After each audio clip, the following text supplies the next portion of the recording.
여러분 반갑습니다. 이제 학기가 시작되었습니다. 그 첫 번째 시간이 찬양과 예배입니다.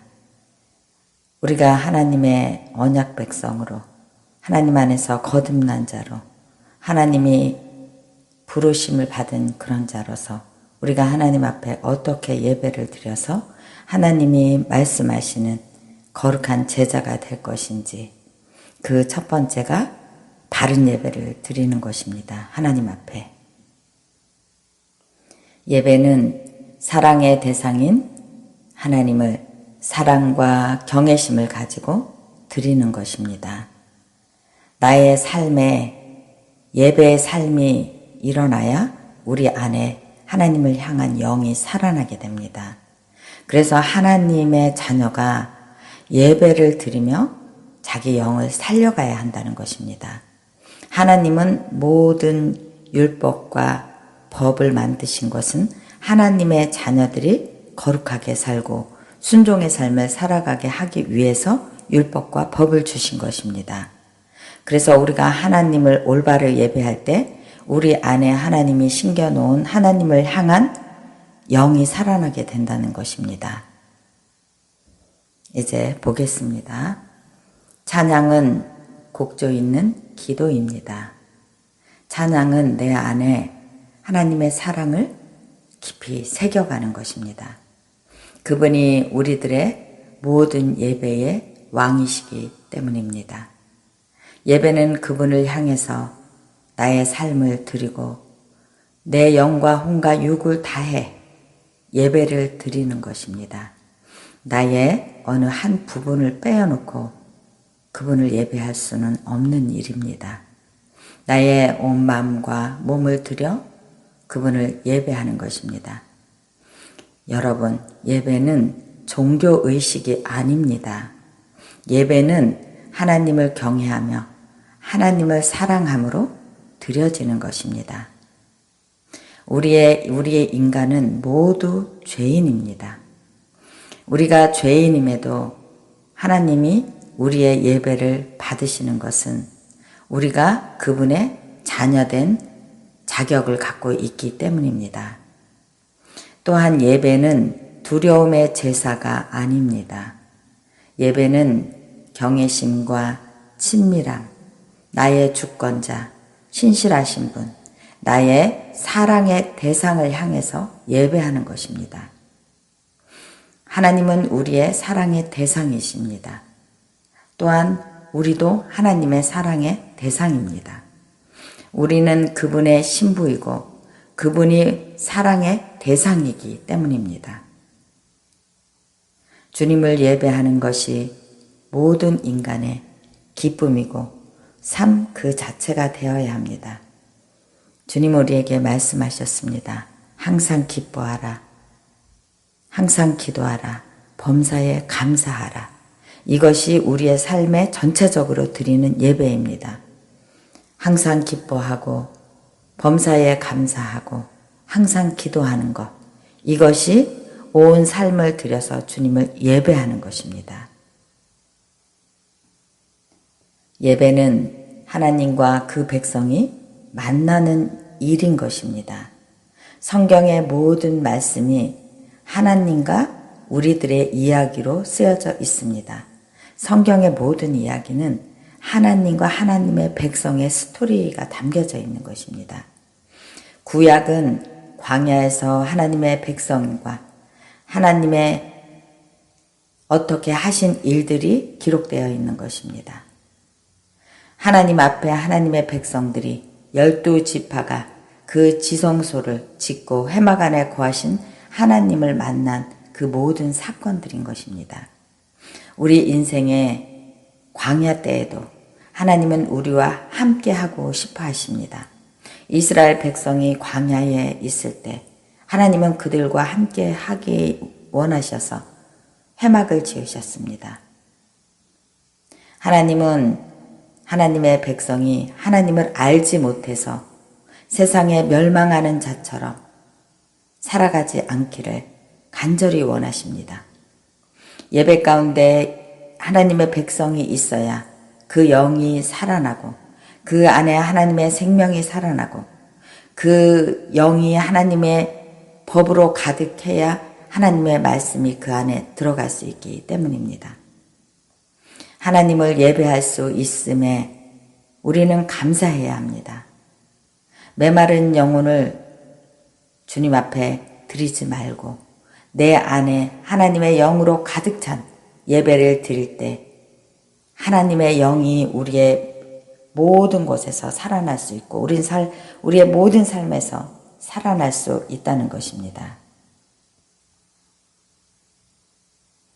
주님의 영으로 우리의 영을 가득 채울 때 하나님의 사랑이 우리 안에 폭포수처럼 흘러넘치게 되는 것입니다. 자, 여러분 또 보겠습니다. 우리는 개인 예배가 있고 대예배가 있습니다. 그런데 개인 예배 때는 우리의 일을 가지고 하나님께 나아가고 하나님과 친밀한 관계 안에서 우리의 개인 예배를 계속 드려서 우리의 영 안에 하나님의 영과 하나님을 향한 기쁨과 감사로 충만해져 있어야 합니다. 그래서 우리가 대예배를 갈 때에 대예배 가운데 임하시는 하나님의 영이 우리의 영과 만날 수 있기 때문입니다. 내가 개인의 예배를 드리지 않아서 내 영이 쪼그라져 있는데 대예배를 가서 하나님을 만날 수 없기 때문입니다. 대예배는 하나님이 그 모든 백성에게 축복하시는 시간이기 때문입니다. 그래서 작은 예배로 우리의 영을 거룩하게, 우리의 영을 생명력 있게 이렇게 살려가지고 대예배 가운데서 우리를 만나주신 하나님을 깊이 만나 그 가운데 하나님이 우리에게 말씀하시고 축복하시는 그 모든 것을 받을 수 있는 시간이 된다는 것입니다. 자, 이제 보겠습니다. 또 두 번째입니다. 대가 지불이 무엇인지 보겠습니다. 우리는 나의 시간을 드리고 나의 재능을 드리고 우리의 재정을 드리며 주님 앞에 나아갑니다. 사랑의 관계는 섬기는 것이고 그 사람을 기쁘게 하는 것이고 대가를 지불하는 것입니다. 아무것도 대가의 지불이 없는 예배는 있을 수 없습니다. 내가 편한 어떤 세팅된 곳에서 예배를 드리고 누릴 수 있는 것은 보이지 않는 곳에서 많은 수고와 손길이 있었다는 것입니다. 섬김에는 대가의 지불이 항상 요구되어 있습니다. 내가 예배를 드리기 위해서 그 공간에 갔을 때 모든 것이 준비되어 있다면 그 뒤에서 섬기는 많은 손과 발이 있었다는 소리입니다. 섬김을 우리는 항상 받는 자가 아니라 우리가 어린 아이 때는 섬김을 받지만 우리가 믿음이 자라난 어른이 되었을 때는 내가 섬기는 자가 되어야 된다는 것입니다. 내가 섬기는 것이 성숙한 믿음입니다. 언제나 남이 차려준 것만을 누리는 것이 아니라 내가 다른 사람을 섬기며 내 예배를 거룩하게 하는 것입니다. 하나님의 거룩함이 임하는 곳에는 항상 섬김이 있습니다. 우리가 항상 세팅이 된 곳에서 내 혼자 거룩한 예배를 드린다고 하면 거기에는 하나님의 거룩한 임재가 없습니다. 하나님의 임재는 섬기는 곳에, 낮아지는 곳에, 거듭난 곳에, 이런 곳에 하나님의 거룩한 영이 함께 하시기 때문입니다.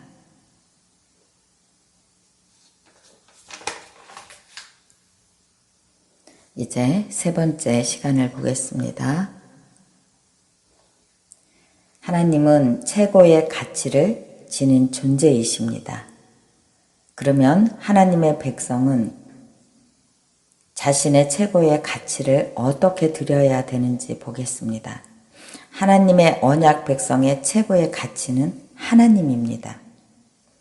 가치, 존재, 신분, 보좌 앞에 그 우리의 예배에 드릴 존재가 앉아 계십니다. 나의 삶의 보좌에 최고의 가치를 지니신 분이 앉아 계셔야 한다는 것입니다. 우리의 마음에 무엇이 가득한지 우리가 자신을 들여다 보아야 합니다. 우리는 하나님 앞에 고백하는 것이 찬양하는 것이고 예배하는 것입니다. 하나님이 나의 최고의 가치입니다를 고백해야 그것이 진정한 예배가 될 수 있습니다. 나의 어떤 것만을 하나님께 취해가기 위해서 드리는 것은 예배가 아니고 나의 삶의 모든 가치가 하나님께 있으며 그런 고백이 내 영 안에서 흘러나와야 한다는 것입니다. 그 마음에 가득한 것을 예배하는 것이 인간이기 때문입니다. 하나님은 우리의 진실한 고백을 원하십니다. 하나님은 우리의 의를 원하십니다. 의의 고백을 원하십니다.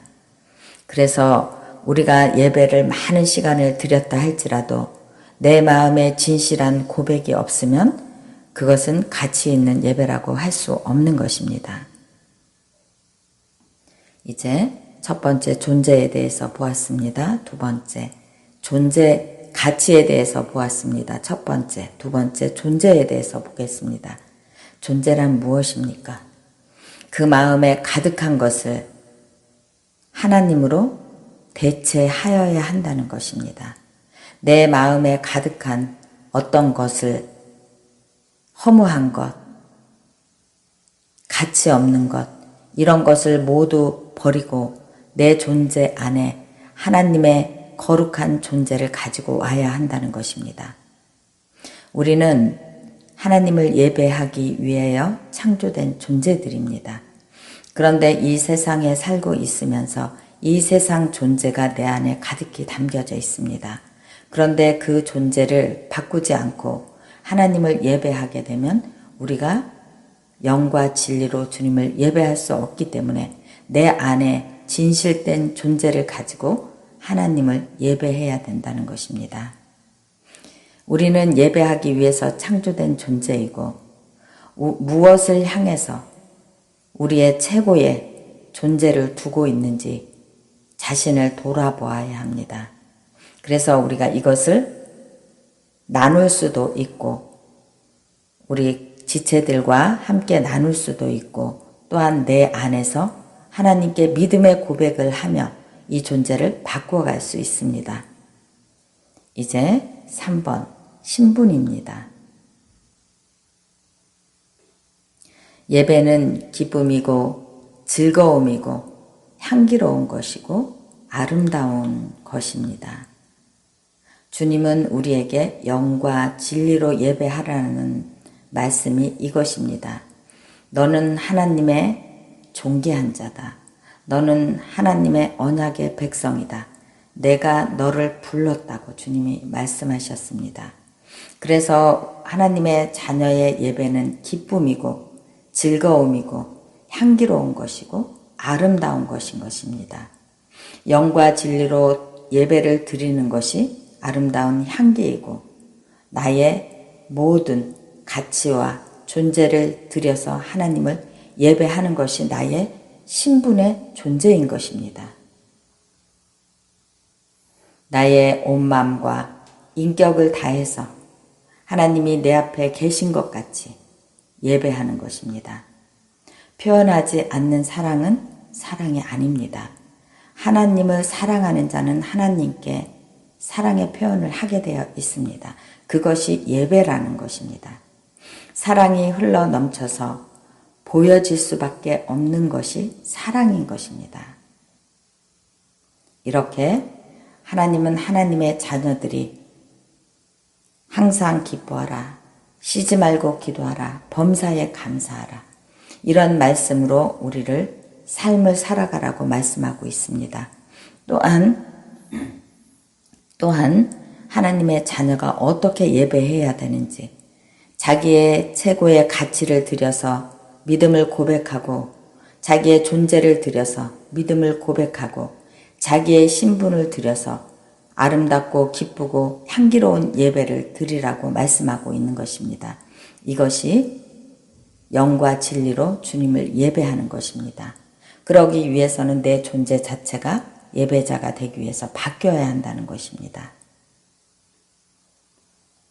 자, 이제 하나님이 예배하는 우리들에게 어떻게 우리를 대하고 있는지 보겠습니다. 아버지는 자녀를 돌보고 죽기까지 책임을 지는 존재이십니다. 아버지와 자녀는 끊을 수 없는 피로 연결된 관계 안에 있다고 주님이 우리에게 말씀하고 있습니다. 자녀에게 온 땅에 만물을 다스리라고 우리에게 그 권한을 주셨습니다. 이 하나님이 창조하신 자연의 모든 만물을 하나님의 자녀들이 다스리고 생육하고 번성하고 하나님의 안에 충만하라고 말씀하셨습니다. 우리는 아버지께서 창조하신 만물을 다스리고 이름을 지어주고 이 땅에 충만하라고 하나님이 말씀하셨는데 우리가 올바른 예배자가 되지 못하기 때문에 이 땅에 하나님이 창조하신 모든 아름다운 세계가 어둠에 갇히고 황폐하여지고 이렇게 그 능력을 잃어가고 있는 것입니다.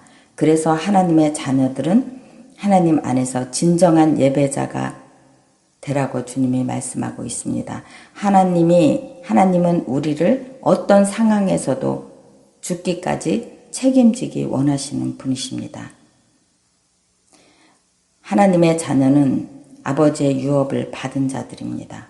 우리는 하나님의 형상이 우리 안에 살아나기까지 예배해야 되는 존재들입니다. 하나님의 사역에 하나님은 아담을 동참시키기 원하셨습니다. 하나님의 사역에 하나님의 자녀를 동참시키는 것은 그 유업을 그 자녀에게 주겠다는 소리입니다. 하나님은 사람과 신뢰를 주고받으며 사랑의 관계, 자녀의 관계를 맺기 위해서 인간을 만드신 것입니다. 부모가 자녀를 낳으면 그 몸속에 부모의 유전자가 있습니다. 우리는 하나님 안에서 태어난 존재로 우리 안에 하나님의 DNA를 가지고 있는 사람들입니다. 우리는 이 세상의 DNA를 버리고 하나님의 DNA를 찾아야 되는 그런 존재라는 것입니다. 그 부모를 보고 자녀를 보면 그 속에 그 모습에서 그 부모의 모습이 보이게 됩니다. 하나님은 우리를 그분의 형상대로 만드셨기 때문에 그분의 형상이 우리 안에 있어야 된다고 말씀하고 있는 것입니다. 예배하는 삶 가운데 우리의 영이 살아날 것이고 예배하는 삶 가운데 하나님의 형상이 회복되어 내 안에 하나님의 존재가 살아나며 하나님의 유업을 받을 만한 그런 예배하는 자, 하나님의 제자의 삶으로 거듭난 자, 그런 사람으로 우리가 살 수 있다고 하나님이 말씀하고 있는 것입니다. 자, 이제 우리가 왜 진정한 예배자가 돼야 되는지 지금까지 설명했습니다. 이제는 우리가 왜 영이 깨어지고 우리의 존재가 왜 세상의 존재로 변화되었고 어떻게 깨어진 관계가 되었는지 그 깨어진 관계에 대해서 보겠습니다. 그들이 하나님의 낯을 피하였더라. 하나님의 낯을 피한다는 것은 우리 안에 세상의 존재가 들어왔다는 것입니다. 그것이 바로 수치심입니다. 죄의 결과로 사망이 오고 전적인 타락 가운데 인간이 들어가게 되었습니다. 인간은 죄 가운데 있을 때 수치심을 가지게 됩니다. 수치심 때문에 어둠이 들어오고 수치심 때문에 도망하게 되고 수치심 때문에 숨게 되는 것입니다. 창세기 3장 18절 말씀을 보겠습니다. 그들이 그날 바람이 불 때 동산에 계시는 하나님의 소리를 듣고 아담과 그의 아내가 하나님의 낯을 피하여 아래에 숨은지라. 이렇게 우리 안에 하나님의 그 존귀함이 존재 자체가 없어지게 되면 수치심 때문에 깨어진 관계 때문에 우리 안에 하나님의 낯을 피하게 됩니다. 하나님과의 관계가 깨어짐은 인간 스스로 회복할 수 없는 상태가 된 것을 말하고 있는 것입니다. 하나님과 분리되는 것은 인간 안에 있는 하나님의 영과 형상이 깨어진 상태라는 것입니다. 하나님과의 단절이 인간에게는 영적인 죽음을 이야기하고 있는 것입니다. 우리가 하나님과 깨어졌을 때 이런 상태가 되면 이제는 하나님과 연결되기 위해서 어떻게 회복될 수 있는지 보겠습니다. 이 단절된 영을 회복할 수 있는 것은 예배를 드리며 하나님의 거룩함 가운데 내가 들어가는 것입니다. 내가 지금 우리가 어떤 상태에 있을지라도 나 있는 모습 그대로 하나님 앞에 들어가는 것입니다. 하나님을 향해 들어간다는 것은 거룩의 길을 가겠다고 어떤 대가를 지불하고라도 내가 그 하나님을 향해 가는 길을 가겠다고 하면서 들어가는 것입니다. 이 길을 통과해야 우리는 회복을 맛볼 수 있습니다. 이 단절된 영을 회복할 수 있는 것은 예배를 드리며 하나님의 거룩한 가운데 있는 모습 그대로 들어가는 것입니다. 여러분, 인간은 하나님과 깨어진 관계를 절대 스스로 회복할 수 없습니다. 예수 그리스도의 보혈의 능력으로만 회복할 수 있습니다. 아담이 생명나무 실과를 먹고 에덴에서 쫓겨날 때 하나님께서 아담에게 가죽옷을 만들어 입히셨습니다. 동물을 죽여서 사람의 수치를 가리워 주신 것입니다. 벌써 하나님은 이때부터 피 흘림의 대가를 우리를 구원하실 것을 계획하고 계셨습니다. 이런 하나님을 향해 우리는 지금에 있는 모습 그대로 그 예배의 길을 따라 하나님의 거룩한 길을 따라 단절된 영을 회복하기 위해서 하나님을 향해서 예배 안으로 들어가야 된다는 것입니다. 우리가 하나님을 예배하며 거룩해질 수 있는 것은 하나님께서 우리에게 임하실 때 우리가 거룩해질 수 있습니다. 우리가 죄 가운데 있을 때 하나님의 거룩함을 만나면 우리 입에서 저절로 이런 말이 나오게 됩니다. 하나님, 내가 죽게 되었습니다. 하나님, 내가 죽게 되었습니다. 하는 고백이 터져 나오게 됩니다. 우리는 이런 고백을 하나님 앞에 하며 자기의 있는 모습 그대로의 모든 수치를, 숨었던 죄를 회개하며 그 수치를 올려드리고 그분 앞에 앉아 있어야 한다는 것입니다. 그분의 거룩함과 임재만이 우리의 영을 회복시킬 수 있기 때문입니다. 하나님과 관계가 깨어진 인간은 스스로 절대 회복할 수 없습니다, 여러분. 우리는 있는 모습 그대로 하나님께 나와야 합니다. 전능자, 우리의 구원자, 우리의 생명의 양식, 그 모든 것을 가지고 계시는 하나님을 향해서 우리가 나아가야 회복할 수 있습니다. 모든 인간은 하나님을 예배하기 위해 지음을 받았습니다. 예배하지 않으면 세상에 가치 없는 것을 예배하게 되는 삶을 살게 됩니다. 여러분, 이거 굉장히 중요한 것입니다. 인간은 무엇인가를 예배하게 되어 있습니다. 하나님이 우리 존재 자체를 그렇게 만드셨기 때문입니다. 그런데 우리가 하나님을 예배하지 않게 되면 세상에 가치 없는 어떤 것을 예배하고 있다는 것입니다. 지금 이 세대에 청소년들이 영적인 기억 상실증에 걸려 있습니다. 아이들이 볼 때 얼마나 가정이 죽었는지 알 수 있습니다, 여러분. 인간의 예배의 대상이 하나님이어야 되는데 그들이 다른 것을 예배하면서 영이 죽어가게 되는 것입니다. 하나님을 만나야 영이 살아납니다. 사람이 제일의 목적은 하나님을 영화롭게 하고 하나님을 즐거워하는 것입니다. 주님의 영이 계신 곳에는 자유함이 있고 평안이 있고 기쁨이 있고 감사가 있고 아름다움이 있습니다. 하나님이 우리를 만드실 때 모든 이 만물 가운데 우리 인간도 모든 것들을 하나님이 향기롭고 아름답게 만드셨기 때문입니다. 세상이 주는 것을 계속 마시고 먹게 되면 우리는 목마른 자가 되는 것입니다. 세상이 주는 것을 먹고 마신 자는 항상 목마르게 되어 있습니다. 세상이 주는 것,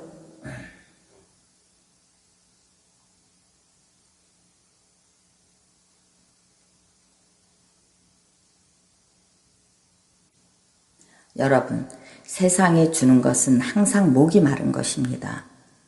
우리가 목이 마르고 헛된 것을 찾아다니고 더러운 것에 앉아있고 이러기 때문에 항상 우리가 메마른 곳에 앉아있고 이러기 때문에 항상 목이 마른 것입니다. 주님이 주시는 영생수는 영원히 마르지 않고 솟아나는 생명수입니다. 그 안에 들어가야 우리 영혼이 평안한 가운데 들어갈 수 있습니다. 그래서 하나님은 하나님의 지음을 받은 존재 자체는 하나님을 예배하며 그 안에 기쁨과 아름다움을 느낄 수 있어야 행복을 느낄 수 있다는 것입니다. 여러분, 사마리아 여인이 하는 말을 보겠습니다. 그 사마리아 땅은 죽은 땅이었습니다. 예배가 죽은 땅이 황폐한 땅, 메마른 땅, 항상 목이 마른 땅이었습니다.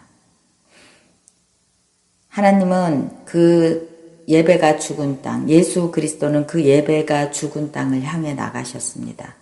그 목마른 사마리아 여인을 향해 하나님이 생명의 물을 주시기 위해서 그 메마른 땅, 황폐한 땅, 예배가 죽은 땅을 향해서 나아가신 분이 예수 그리스도십니다. 그래서 목마른 자는 모두 내게로 오라.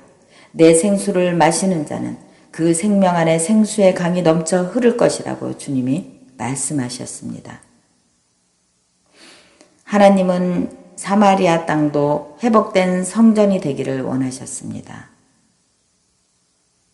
우리가 이 땅 가운데 예배가 죽은 땅에 사는 모든 영혼들이 항상 메말라 무엇을 갈망하고 소망하고 있는 것처럼 예배가 죽은 땅은 이런 사마리아 땅과 같은 것입니다. 하나님의 보좌로부터 생수의 강이 흘러나옵니다. 이것이 회복된 성전인 예수 그리스도입니다. 생수의 근원이 흘러 광야를 적시고 광야의 생명의 근원이 되고 죽음의 바다라고 하는 사회가 살아나는 역사가 일어나는 것입니다. 하나님의 보좌로부터 흘러온 생명수가 예수 그리스도입니다. 목마른 갈증을 예수 그리스도로만 우리는 해결할 수 있습니다.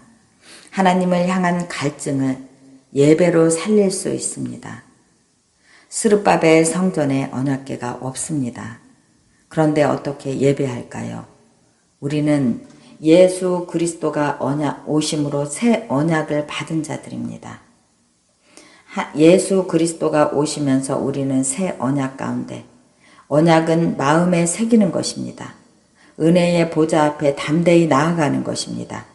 예수 그리스도의 십자가의 능력으로 우리는 하나님 앞에 나아가는 능력을 가진 자가 되는 것입니다. 십자가의 죽음으로 휘장이 찢어졌습니다. 담대히 하나님의 지성소에 들어가는 예배자들이 된 것입니다.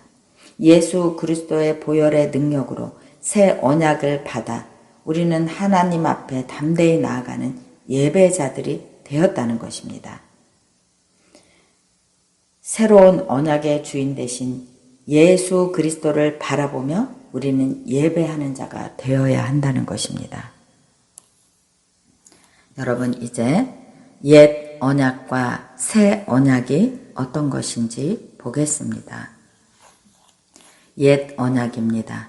옛 언약은 족장시대에 준 것입니다. 모세의 성막 안에 준 것입니다. 다윗의 장막 안에 준 것입니다. 족장시대에는 다듬지 않은 돌, 있는 모습 그대로의 예배를 드렸습니다.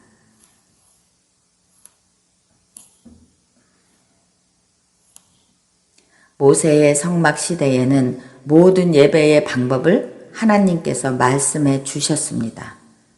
다윗의 장막의 시대에는 다윗 왕 시대에 놀라운 예배가 있었습니다. 다윗은 모든 이 존재 자체, 모든 가치가, 삶의 모든 것이 하나님을 예배하는 존재 자체로 변해져 있었습니다. 그래서 다윗의 장막의 시대에 놀라운 예배가 살아나게 된 것입니다. 하나님은 다윗의 예배를 너무나 기뻐 받으셨습니다. 그래서 다윗의 장막을 하나님이 그리워한다고 말씀하셨습니다. 구약의 제사를 보겠습니다. 구약의 제사의 예배 때는 피 흘림이 있었습니다. 짐승을 잡아 피의 대가로 용서함을 받았습니다. 짐승의 피로 용서함을 받았지만 우리의 죄성까지 없애지는 못했습니다. 그래서 성령님이 금초대로 오셨고 진설병 예수 그리스도가 오셨고 금향단이 성도의 기도가 되었습니다. 창조 때의 예배와 타락된 예배, 구속하신 예배, 확장된 예배, 이렇게 우리가 예배를 성경 전체의 말씀을 통해서 나눌 수 있습니다. 예수 그리스도를 통해서 예배가 완성되어 갔습니다. 만남이 있는 인격적인 예배가 예수 그리스도를 오심으로 우리가 경험되어져 갔다는 것입니다. 교회 사도행전 때부터 교회가 있어지면서 우리가 하나님을 인격적으로 만나며 예배가 확장되어 갔고 그 구속하신 예배가 새롭게 되었고 타락한 예배가 새롭게 되었고 하나님이 말씀하신 그 모든 예배가 인격 안에서 창조적으로 살아나게 되었다는 것입니다. 우리는 그런 예배를 드릴 수 있는 제자가 되어야 한다는 것입니다. 우리는 금초대 앞에서 성령님을 만나고 진설병 앞에서 예수 그리스도를 만나고 금향단 앞에서 기도를 드리는 그런 예배자들이 되어야 한다는 것입니다. 이제 우리가 하나님께서 우리에게 말씀하시는 예배에 대한 그 옛적에 어떻게 예배를 드렸는지 한번 보겠습니다. 성경 역사를 보면서 우리가 이렇게 예배를 찾아갈 수 있습니다. 솔로몬의 성전 때 이방 신들이 들어오면서 나라가 남유다, 북이스라엘로 나누어지게 되었습니다. 북이스라엘이 우상 숭배를 하며 아수르에 멸망하고 혼혈 정책으로 북이스라엘이 혼혈 백성이 됩니다. 그래서 남유다 사람들이 사마리아를 들어가지 않았습니다. 그래서 유대인들은 사마리아 땅을 지나가지도 않게 되었습니다. 남유다는 바벨론에 멸망하며 포로가 되었습니다. 남유다는 혼혈 정책을 펴지 않았기 때문에 혈통을 유지할 수 있었습니다. 수르바벨, 학계, 스가랴 이러면서 남유다에서 성정 재건을 하게 됩니다. 남유다와 북이스라엘 가운데 예배가 다 무너지게 되었습니다. 하나님의 백성이 우상 숭배의 길로 들어서게 되는 것입니다. 그래서 포로에서 돌아와 하나님의 백성을 회복하기 위해 모든 이방 여인들을 에스라가 쫓아내게 됩니다. 그러면서 성전 재건 운동을 벌여갑니다. 혈통을 유지하기 위해 법을 만들고 하나님 앞에서 그들이 자신들의 하나님을 떠났던 죄를 회개하며 울며 하나님 앞에 돌아왔습니다. 이것이 남유다 이스라엘의 역사입니다. 그래서 하나님께서 족장시대 모세의 성막, 다윗의 장막 이렇게 쭉 하나님의 예배가 흘러오다가 이스라엘이 포로가 되면서 모든 예배가 무너지게 되었다는 것입니다. 그런데 다시 성전이 재건되면서 하나님이 우리에게 말씀하셨습니다. 신랑과 신부로 내가 너희를 다시 만나고 싶다고 말씀하셨습니다. 하나님은 우리를 결혼 관계 안에서 신부로 바라보시고 있는 것입니다. 신부란 신랑을 향해서 정결해야 한다는 것입니다. 신부는 신랑과 비밀이 없고 친밀한 관계를 누리는 관계입니다. 그런데 이스라엘 백성은 우상 숭배를 하며 하나님을 버리게 됩니다. 그래서 북이스라엘과 남유다로 나라가 나누어지며 포로로 잡혀가게 된 것입니다. 신랑과 신부는 언약의 관계이고 하나님은 우리에게 언약의 관계라고 계속해서 말씀하셨지만 이스라엘 백성들이 하나님을 원치 않았습니다. 그래서 하나님은 호세아 선지자를 통해서 하나님이 얼마나 참으시며 바라보고 계시는지 말씀하고 있습니다. 자, 이제 보겠습니다. 성경 구약의 예배가 어떻게 이루어졌는지 보았습니다. 그리고 우리가 구약의 역사가 하나님과 하나님의 백성의 역사가 어떻게 이루어졌었는지 보았습니다. 이제는 예수 그리스도가 오므로 우리는 새 언약을 받은 백성들이고 옛 언약과 새 언약이 어떻게 다른지 보겠습니다. 우리가 이런 하나님의 역사를 알고 예배를 드리는 자가 되어야 우리 예배 안에 생명이 살아날 수 있기 때문입니다. 옛 언약 안에서 우리가 어떻게 예배를 드렸는지 보겠습니다. 시내산에서 맺은 언약입니다. 언약 문서를 돌판에 새겼습니다. 언약궤 안에 보관하고 지성소에 넣었습니다. 그리고 대제사장 아론의 자손, 제사장과 레위인, 성소, 성막, 성전, 제사를 통한 속죄소 이렇게 옛 언약 안에 우리가 있었습니다. 그런데 예수 그리스도가 오므로 우리가 새 언약을 받게 되었습니다. 예레미야 선지자를 통한 새 언약이 구약시대에 선포되었습니다. 언약 문서는 우리의 마음에 새기는 것입니다. 언약궤는 믿는 한 사람입니다. 또한 지성소, 믿는 한 사람이 서 있는 곳이 그곳이 지성소라는 것입니다. 거룩한 성전은 예배하는 그 한 사람이 되는 것입니다. 거룩한 성전입니다. 제사장은 모든 그리스도인이 하나님의 제사장인 것입니다. 이렇게 성전에 가득한 생명수가 흘러가야 하기 때문에 한 사람 한 사람이 모두 거룩한 성전이라는 것입니다. 예배는 하나님의 자녀들이 살아갈 수 있는 발전소입니다. 하나님은 장소를 뛰어넘어 하나님의 자녀들이 예배하는 곳에 임하시기 때문입니다. 성교는 하나님의 예배가 없는 곳에 예배가 있게 하는 것이 성교입니다. 내가 그곳에 가서 하나님을 예배하는 자들이 없는 곳에 가서 내가 예배를 드리는 것이 성교하는 것입니다. 무슨 특별한 대단한 일을 해서 성교를 하는 것이 아니라 하나님을 예배하는 예배자가 없는 곳에 내가 들어가서 그 땅에서 하나님을 예배하는 자, 그것이 성교하는 것입니다. 거룩한 산 제사가 어떤 것인지 보겠습니다. 우리의 삶이 예배를 확장시켜 나아가야 됩니다. 예배는 우리가 우리의 거룩하게 산 제사를 드린다는 것은 우리의 삶이 예배로 확장된다는 소리입니다. 이것이 하나님이 기뻐하시는 삶입니다. 우리가 항상 예배를 드리면서도 우리의 삶이 내가 하나님 앞에 거룩한 산 제사가 되겠습니다. 이렇게 하나님 앞에 고백하지만 내 삶이 어디에 갇혀 있거나 어디로 흘러가지 못한다면 그것은 산 제물이 되지 못하는 것입니다. 우리의 삶이 예배로 확장돼서 흘러가야 그것이 산 제물이 하나님이 받으셨다는 것입니다. 하나님께서 기뻐하는 삶이 예배를 확장시켜가는 삶인 것입니다. 예수 그리스도를 통해서 예배의 패러다임이 바뀌어가야 한다는 것입니다. 이것에 예전에 드렸던 족장시대, 모세의 성막시대, 다윗의 장막시대, 이렇게 우리가 시대마다 예배가 변해져 나왔습니다.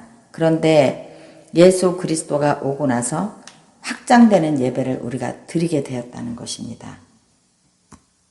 예수님은 하나님을 만나는 특별한 장소가 되었다는 것입니다. 예수님을 통해서 우리의 예배가 확장되어 가는 것입니다. 새 언약을 통해서 우리의 예배가 확장되어 간다는 것입니다. 흩어지는 자들같이 하지 말고 모이기를 힘쓰며 새 언약 안에서 거룩한 산 제사를 드리는 그런 하나님의 거룩한 예배자들이 되기를 축복합니다. 이제 예배 시간의 변화가 어떤 것인지 보겠습니다. 유대인과 사마리아인의 예배 시간입니다. 유대인과 사마리아의 예배 시간이 예배의 형태가 달랐습니다. 우리가 기억해야 할 것은 사마리아인들은 어느 곳에서 예배를 드리고 유대인들은 어느 곳에서 예배를 드리고 이렇게 자기의 법들을 세워놨습니다. 그렇지만 예수 그리스도가 오시고 나서는 예수 그리스도 안에서 새 언약 안에서 변화된 예배를 드리는 것입니다. 이제는 구약적 예배의 개념은 필요치 않습니다. 예수 그리스도를 통해서 거룩한 한 사람이 서 있는 곳이 성전이고 하나님의 모든 자녀는 지성소에 들어가서 예배할 수 있습니다. 예배 대상의 변화가 어떤 것인지 보겠습니다. 여호와께서 이제 아버지로 전환되었습니다. 이것은 예전에는 우리가 하나님을 여호와로 부르면서 가까이 나아가지 못했습니다. 그렇지만 예수 그리스도가 오심으로 우리가 예수 그리스도를 통해서 하나님을 아버지라고 부르게 되었다는 것입니다. 하나님을 아버지라 부르는 것은 내가 그분 안에, 그분이 내 안에 본질이 존재가 같은 것이 되었다는 것입니다. 인정하는 것입니다. 자녀의 새로운 옷을 예수 그리스도를 통해서 입혀주셨다는 것입니다.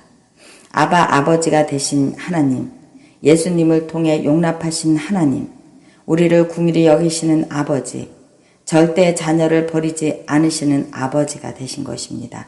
친밀함의 아버지, 인격적인 아버지, 가까이 갈 수 있는 아버지, 그런 아버지가 우리의 예배의 대상이 되었다는 것입니다.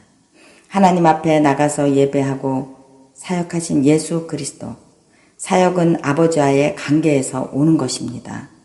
하나님께서 부르심은 예배자를 기름 붓고 가르치시고 인도하겠다는 것입니다. 그래서 우리는 하나님이 부르심이 그렇게 중요한 것입니다.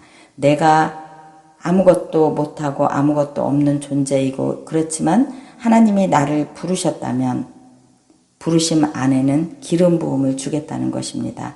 기름 부음으로 나를 가르치시고 회복시키고 세우겠다는 것입니다. 그래서 하나님의 부르심 안에 우리는 응답할 수 있는 자가 되어야 하고 하나님의 부르심이 있다면 거기에 반응하는 자가 되어야 회복이 있다는 것입니다. 자, 이제 친밀감에 대해서 보겠습니다. 자녀로서의 친밀감, 신랑과 신부로서의 친밀감, 주님과 연애하듯이 주님과 친밀감 안에 들어가시기 바랍니다. 주님과 대화를 많이 해야 합니다. 내가 어느 부분을 숨겨놓고 그 사람과 친밀하다고 말할 수는 없는 것입니다. 친밀함은 많은 대화, 내가 그 사람을 모든 것을 알 수 있다는 것입니다. 또한 나의 감정을 들이며 기도해야 됩니다. 나의 감정을 숨겨놓고 사람이 듣기에 좋은 기도로 하나님을 대하는 그런 어리석은 우를 범하면 안 됩니다. 나의 감정도 하나님 앞에 그대로 드리고 나의 삶의 기쁨도 하나님과 함께 누리는 그런 관계가 되어야 합니다. 나의 아픔도 누리고 나의 기쁨도 누리고 나의 즐거움과 모든 것도 하나님과 함께 누리는 것이 친밀감이라는 것입니다.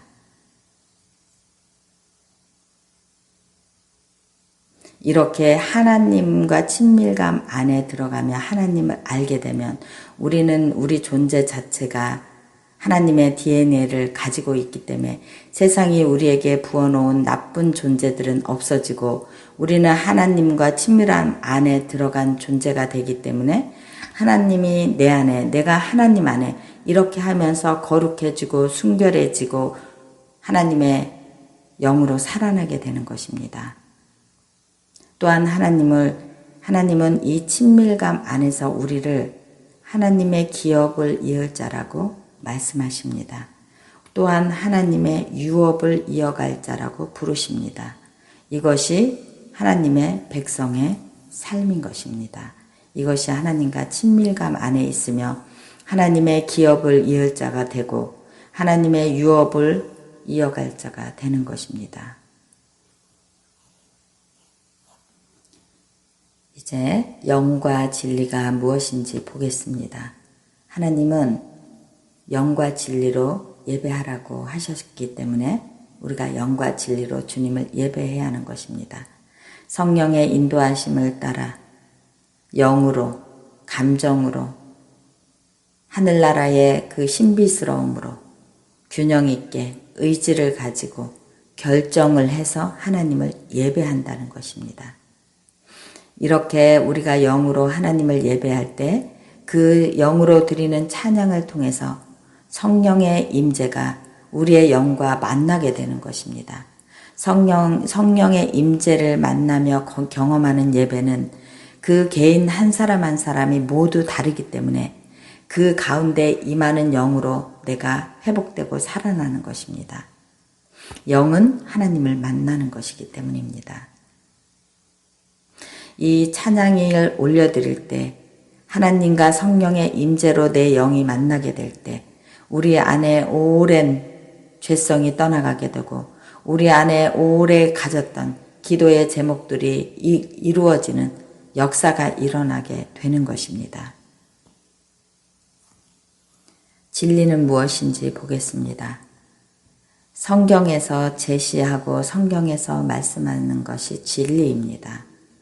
그 진리는 이 세상의 모든 이성주의를 뛰어넘는다는 것입니다. 이 진리는 장소에 국한이 되어 있지 않습니다. 진리는 항상 성령과 진리 안에서 하나님과 교제하는 모든 것이 진리이기 때문입니다. 그 진리의 말씀을 깨달으며 진리의 말씀을 알고 예배를 드려야 한다는 것입니다.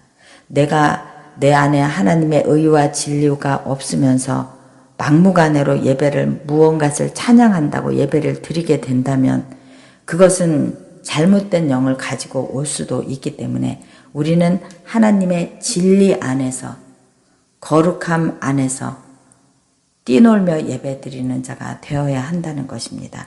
이것을 한 사람이 다윗입니다. 다윗 안에는 세상에 어떤 것이 하나도 없었습니다. 그래서 뛰어놀며 하나님을 예배할 수 있는 자가 되었던 것입니다. 내가 어떤 하나님의 진리를 깨닫지 못하고 있으면서 내가 무언가를 예배한다. 그것이 하나님이다. 이렇게 할 수 없다는 것입니다. 잘못된 진리를 가지고 예배를 드리면 잘못된 영을 불러오게 되기 때문입니다. 자, 여러분 이제 다윗의 장막, 하나님이 기뻐하시고 받으셨던 하나님이 그리워하시는 예배, 다윗의 장막에 대해서 보겠습니다.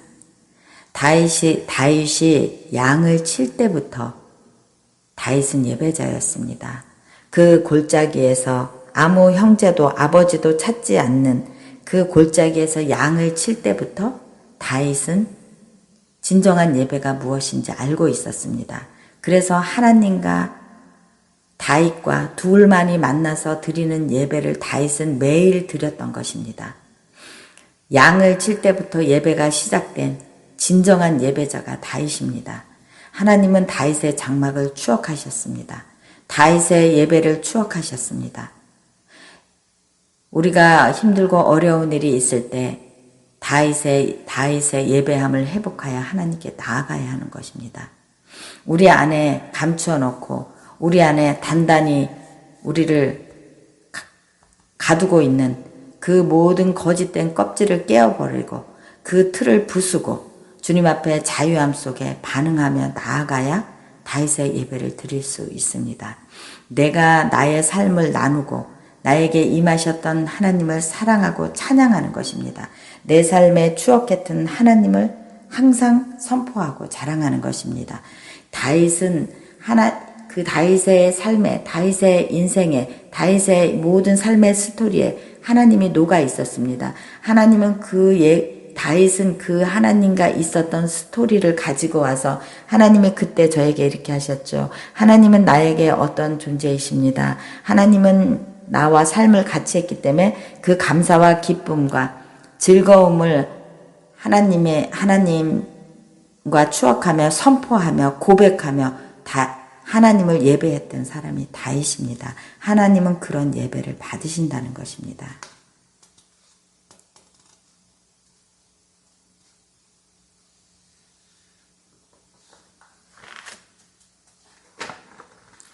여러분, 이렇게 우리가 하나님을 만난 그 시간들, 하나님과 함께 했던 그 스토리들이 이렇게 중요한 것입니다. 하나님은 모든 각자의 삶에 스토리가 있습니다. 그것을 내가 기억하지 못하고 하나님을 잊어버리고 나의 어려움이 있을 때만 하나님께 예배하고 나의 갈망이 있을 때만 하나님께 예배하는 것이 아니라 다윗은 온 삶에, 온 인생의 스토리에 하나님이 배어 있었습니다. 그것이 다윗의